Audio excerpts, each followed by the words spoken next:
से व्यक्ति बड़ा होता है, आयु बढ़ती है, उसकी चेतना जागती है, उसके अंदर ये समझ विकसित होती है कि उसे क्या करना चाहिए, क्या नहीं करना चाहिए, क्या अच्छा है, क्या बुरा है।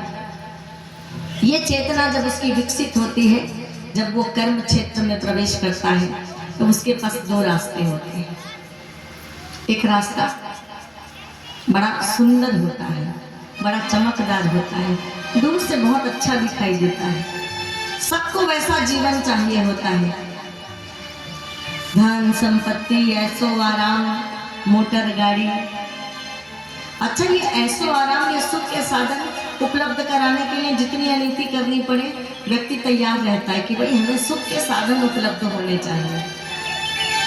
तो ये रास्ता, जिस रास्ते पर जल्दी प्रसिद्धि को प्राप्त की जाती है, साधनों को एकत्रित करके ऐशो आराम उपलब्ध कराए जाते हैं, वो रास्ता चमकदार, वो जीवन चमकदार तो होता है, पर उसका अंत बहुत दुखद होता है।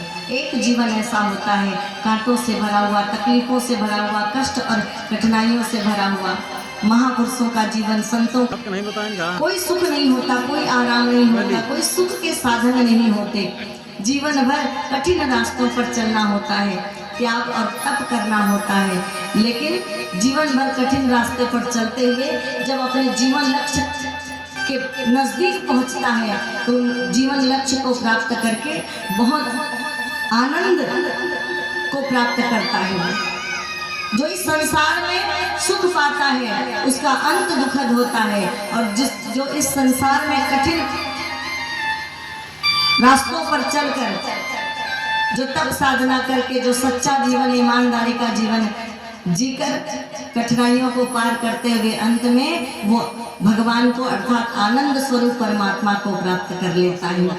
हमारे गुरु जी हमेशा एक बात कहा करते थे कि बेटा तुम बीच में हो, अब बीच में हम हैं, तो हमारे ऊपर भी कोई होगा और हमारे नीचे भी कोई होगा। हम बीच में हैं, हमारे ऊपर में कौन है?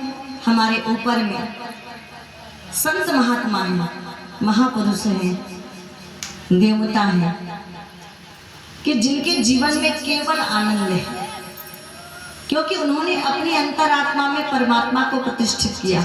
उन्होंने अपने जीवन के देवता को जगाया, और इसलिए जीवन के देवता को जगाकर उन्होंने अपने हृदय में परमात्मा को प्रतिष्ठित किया, तो वो